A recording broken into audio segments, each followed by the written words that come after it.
할렐루야. 주 예수님 은혜 안에서 평안하셨습니까? 먼저 기도하시겠습니다.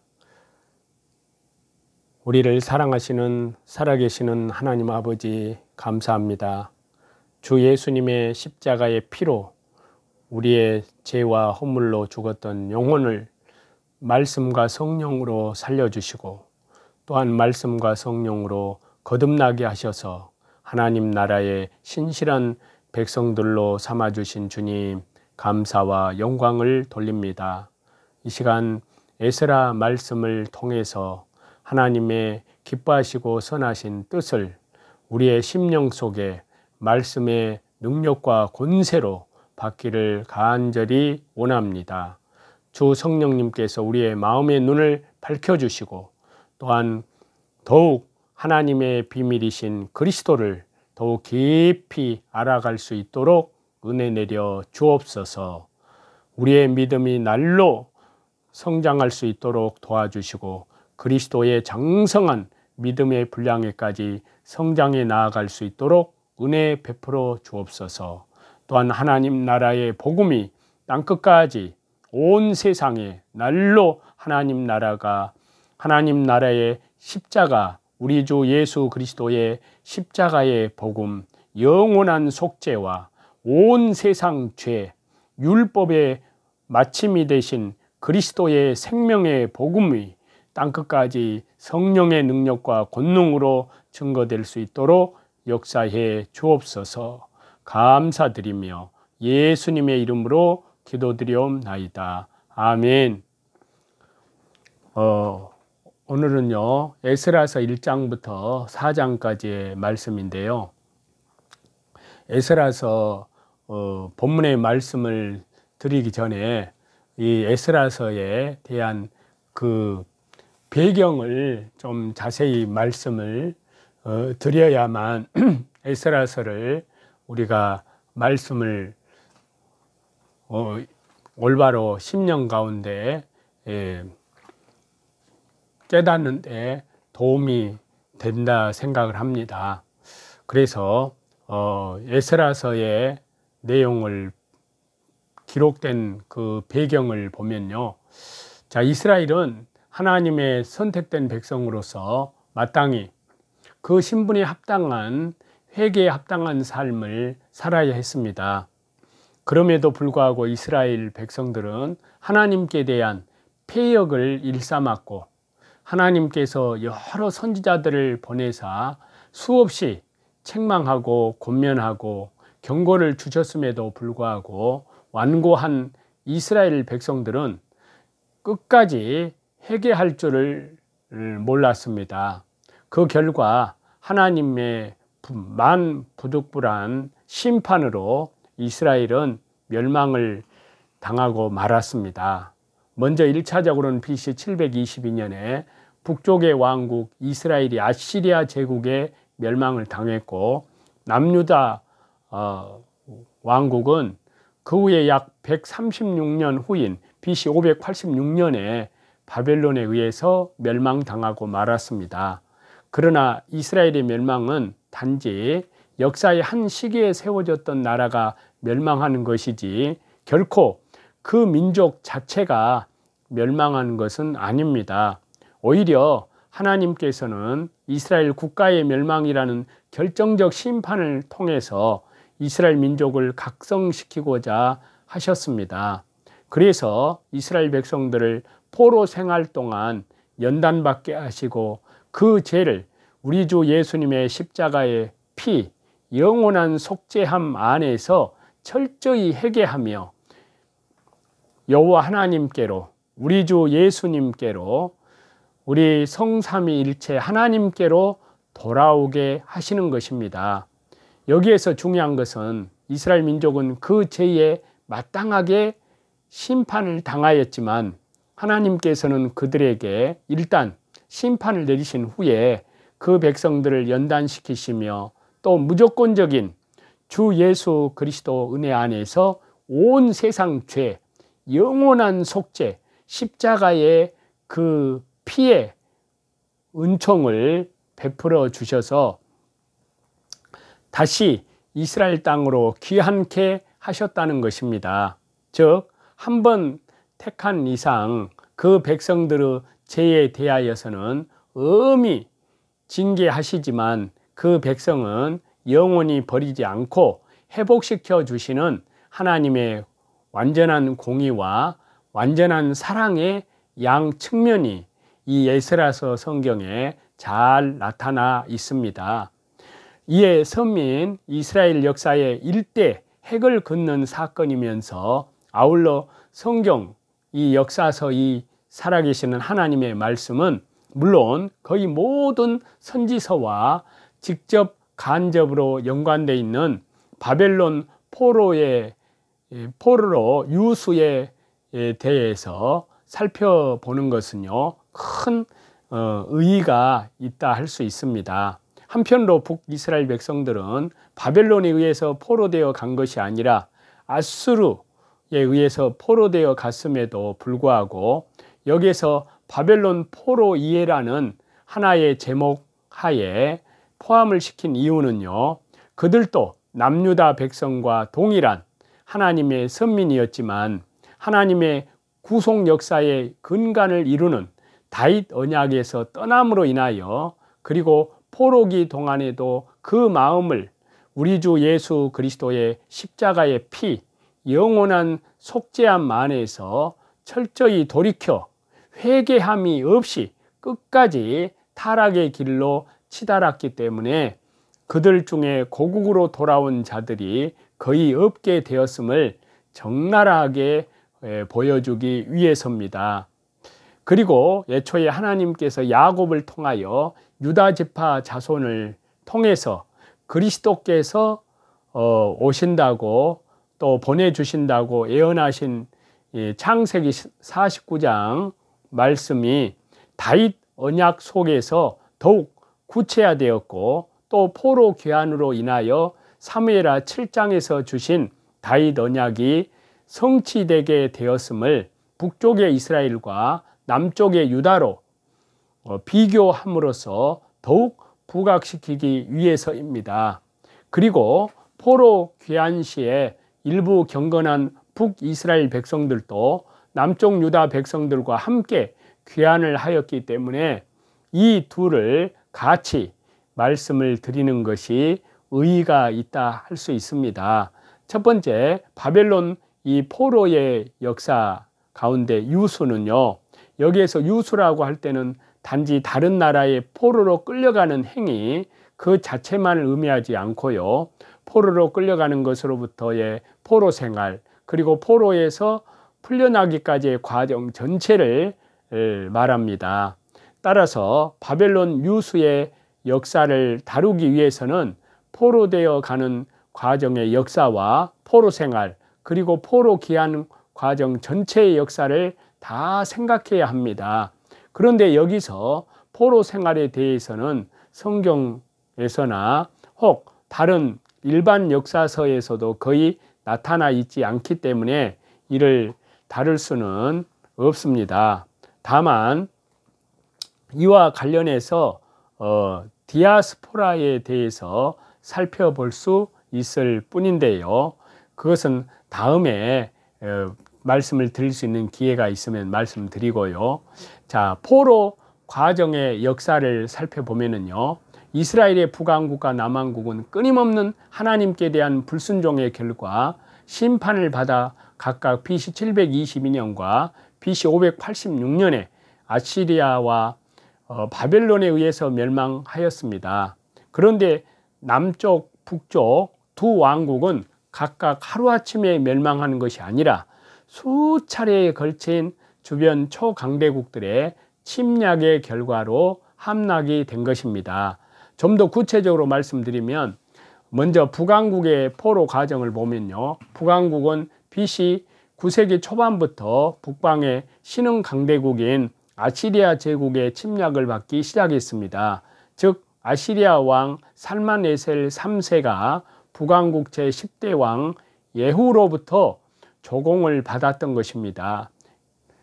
그리고 예후가 아수르 왕 살만에셀 3세에게 절하는 모습이 조각된 흑색 오벨리스크에 조각 사파도 있습니다.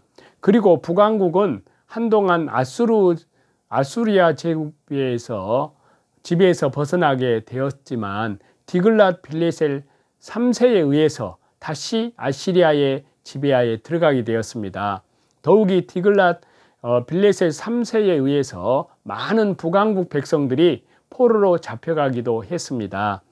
디글랏 빌레셀 3세가 죽은 이후에 북왕국 마지막 왕 호세아는 아시리아 지배에서 벗어나고자 시도하다가 BC 724년에서 BC 722년까지 살마네셀 5세의 집중적 공격에 의해서 드디어 멸망하게 되었고, 이어서 사르곤 2세에 의해서 북쪽 이스라엘 왕국 백성들은 아시리아 여러 지역으로 포로되어 갔습니다.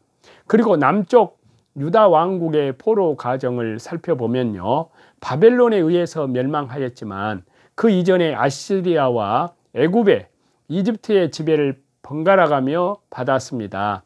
남왕국이 아시리아 지배를 받기 시작한 것은 제12대 왕 아하스 왕 때부터입니다.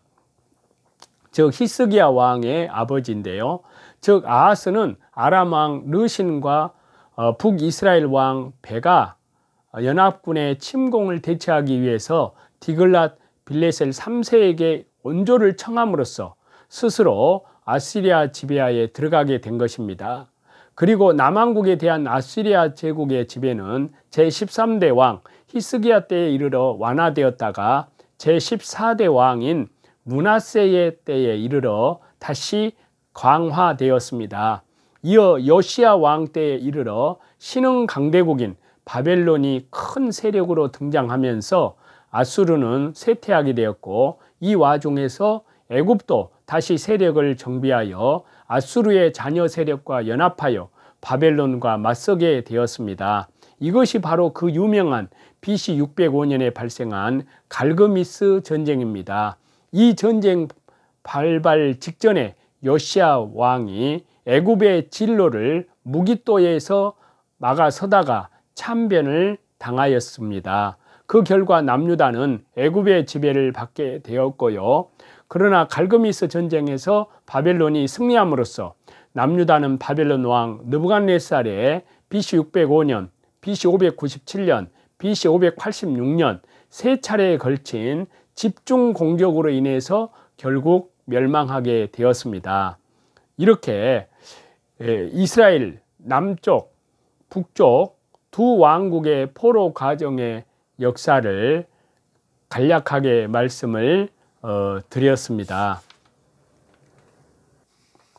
포로 귀환의 과정의 역사를 보면은 예레미야 선지자를 통해서 예언을 해 놓았는데요. 그 예레미야 선지자의 예언에 하나님의 말씀대로 바사왕 고레스의 귀환 허락하에 의해서 페르시아 제국 각처에 흩어져 있던 유대인 포로들은 약 70년간의 포로 생활을 청산하고 자기 의사에 따라 일부가 전 3차례에 걸쳐서 3차에 걸쳐서 돌아오게 됩니다. 그런데 북왕국 백성들 가운데는 극소수만 남쪽 왕국 백성들과 함께 귀환을 하였고요. 대부분은 이방 민족들과 혼합되어 선민의 모습을 완전히 상실해 버리고 말았습니다.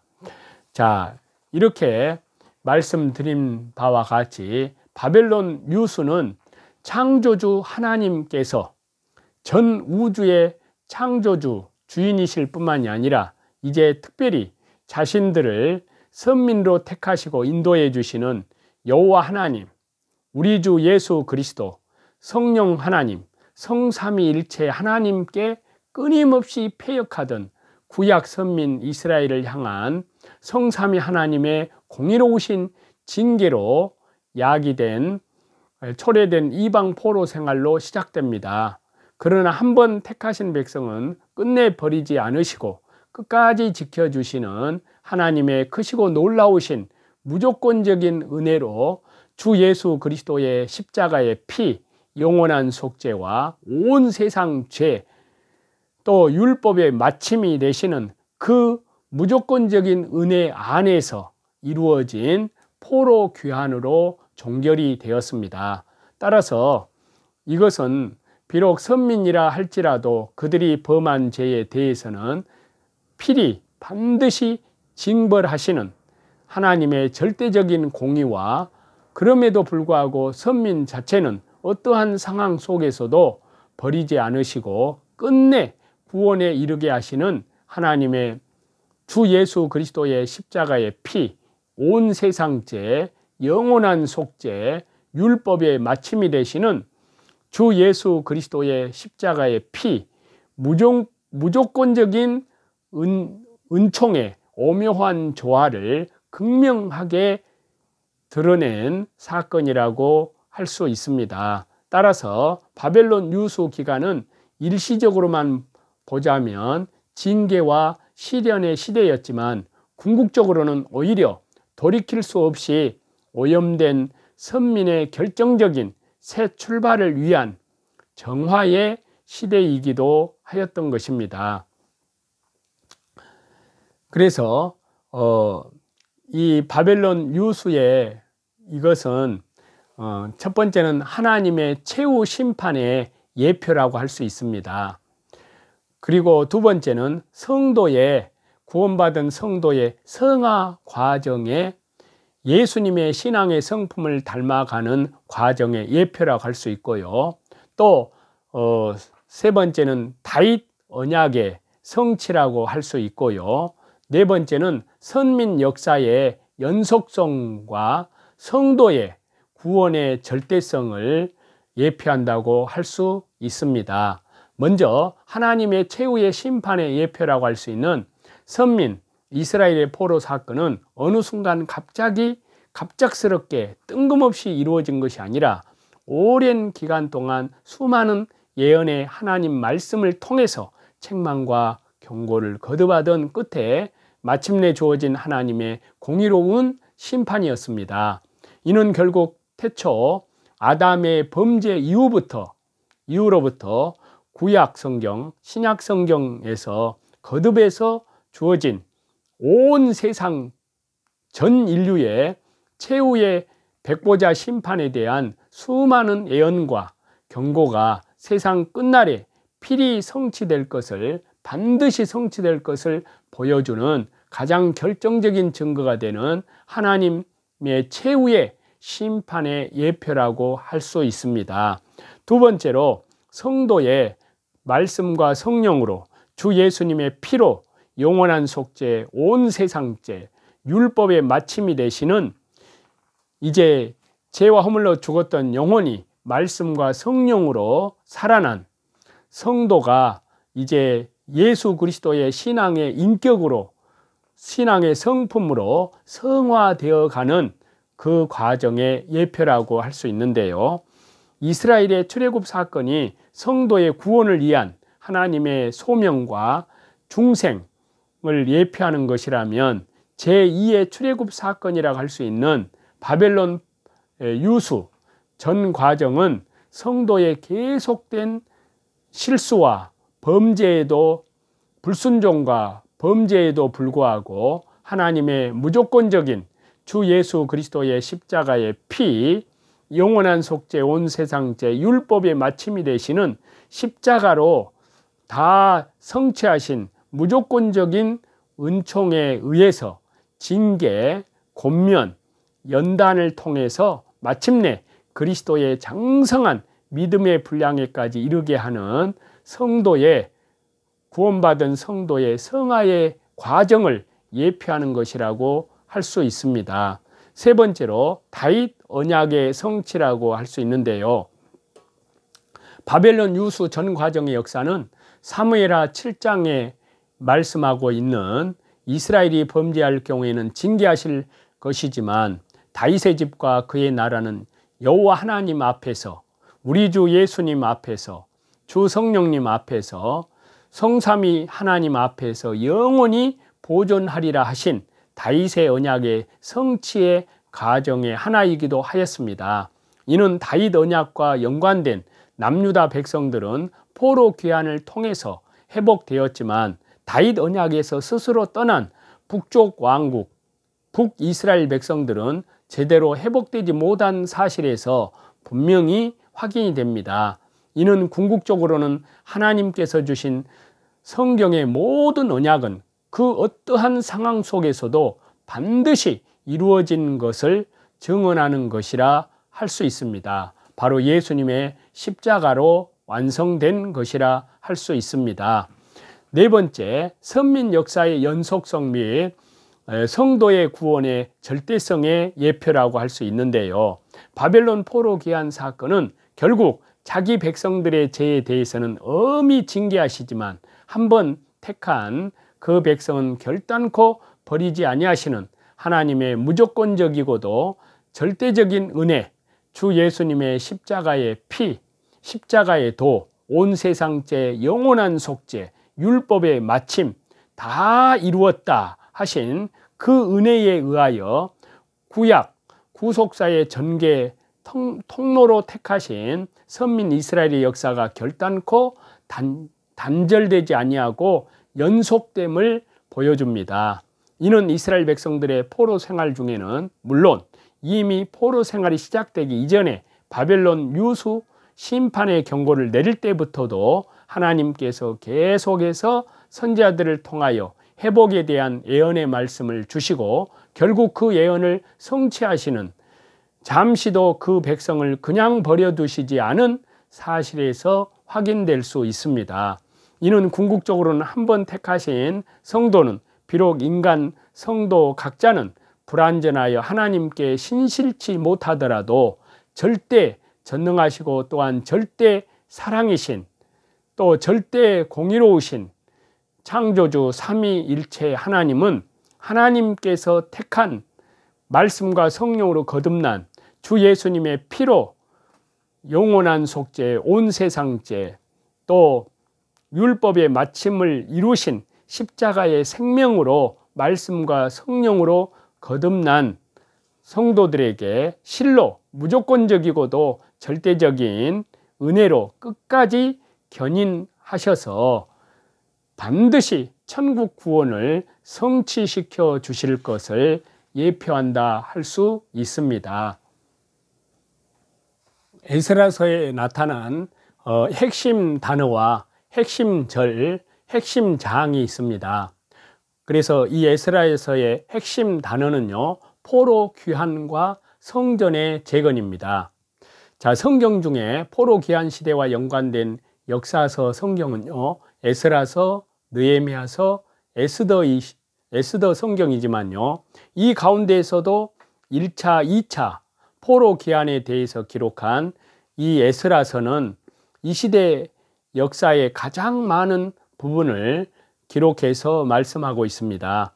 이는 이스라엘 백성들의 포로 과정과 고레스의 포로 귀환 조서를, 고레스 왕의 그 말미에 기록한 역대하의 성경과 연결해서 이 에스라서가 포로 귀환에 관한 약속이 구약성경 예레미야 29장에 약속한 그 말씀을 하나님께서 어떻게 성취하셨는가를 구체적으로 보여주고 있습니다. 그리고 1차 포로 귀환과 관련해서 스룹바벨의 주도하에 BC 586년에 하나님의 심판 결과 회파된 성전이 정확히 70년 만인 BC 516년에 완공된 사실을 기록하여 말씀하고 있습니다. 따라서 성전 재건은 이스라엘의 범죄에 대한 하나님의 징벌이 종결됨을 상징하는 것이고요, 여호와 하나님, 우리 주 예수님, 성령님, 성삼위 하나님의 임재의 상징인 성전을 중심으로 이스라엘이 선민의 역사를 회복하였다는 증거가 되기 때문에 여기에 핵심 단어는 포로 귀환과 성전 재건이고요, 그리고 핵심 절이 있습니다.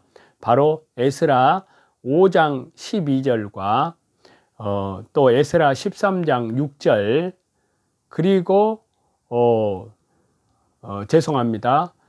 에스라서 5장 12절 13절, 그리고 에스라서 6장 21절 22절입니다.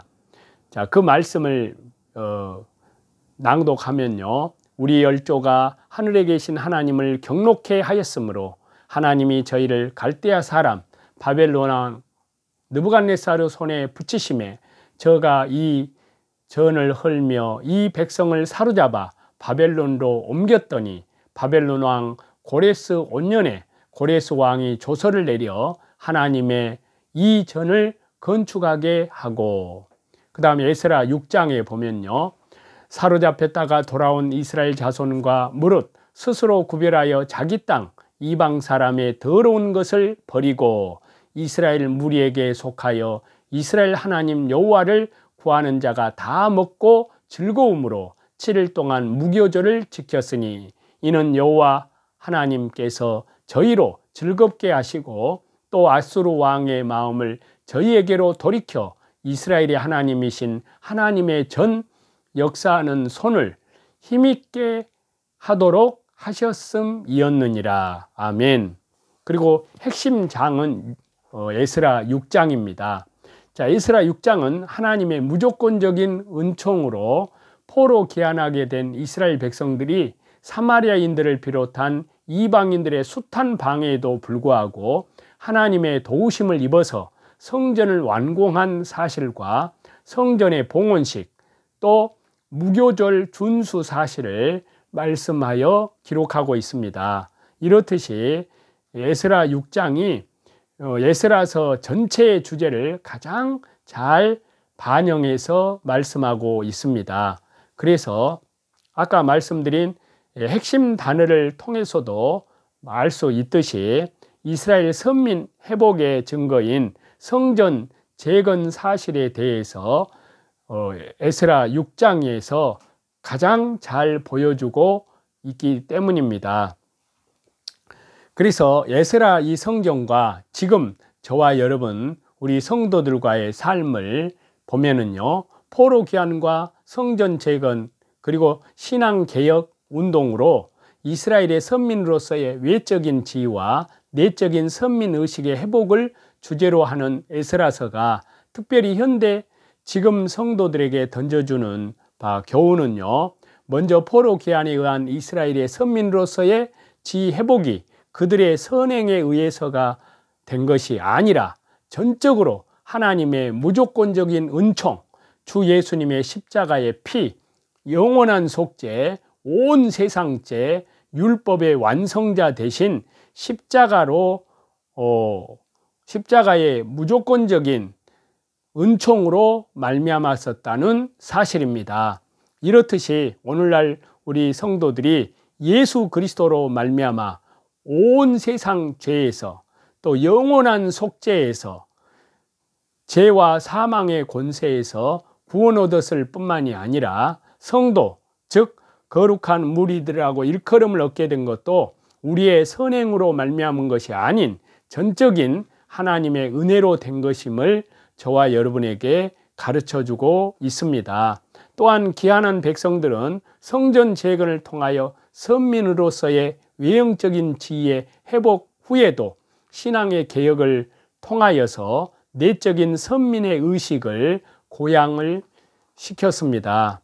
이렇게 지금 성도들도 단지 외적인 신분으로만 성도가 아니라 진실로 내적인 성결된 삶을 통하여 그리스도의 장성한 믿음의 분량에 충만한 데까지 이르기 위해 참 성도된 믿음의 결실이 있어야 됨을 저와 여러분에게 가르쳐주고 있습니다. 한편으로 포로 귀환한 백성들은 에스라를 통하여 하나님의 말씀을 들었을 때 자신들의 죄를 철저히 깨닫는 것으로만 끝나지 아니하고 그들의 삶 속에서 죄를 주 예수님의 십자가의 피, 영원한 속죄함 안에서 양심의 예수님의 피를 뿌림으로 그 죄를 척결해내기 위해서 심지어 이미 결혼한 이방인 아내와 그 소생까지도 내어 보내는 고통을 겪었습니다. 이처럼 지금 성도들도 자신들의 죄를 감정적으로 뉘우치는 것으로만 멈출 것이 아니라 어떠한 고통이 따르더라도 죄만큼은 자신의 삶 속에서 철저히 척결하는 믿음과 또 가감성이 요청된다 할 수 있습니다. 그리고 하나님의 일을 함에 있어서는 사마리아인들이 성전 재건 공사를 회방했듯이 방해했듯이 항상 사탄의 적그리스도의 세력들 방해 공작이 있게 마련입니다. 이때의 성도들은 쉽게 좌절하기보다는 더욱 뜨거운 신앙으로 자유통일, 복음통일, 예수님으로 이 통일해서 땅끝까지 복음을 전가하는 예수님의 재림을 준비하는 대한민국 한국교회로 쓰임받는 그러한 믿음으로까지 성장해 가는 저와 여러분이 다 되시기를 우리 주 예수 그리스도 이름으로 간절히 축원합니다. 기도하겠습니다. 하나님 아버지 감사합니다. 아버지의 은혜 가운데 주 예수님의 십자가의 피로 죄와 허물로 죽었던 영혼을 주님의 피 영원한 속죄 온 세상 죄로 우리를 살려주시고 또한 이제 하나님의 신실한 거룩한 성도로 빛의 자녀로 삼아 주셨습니다.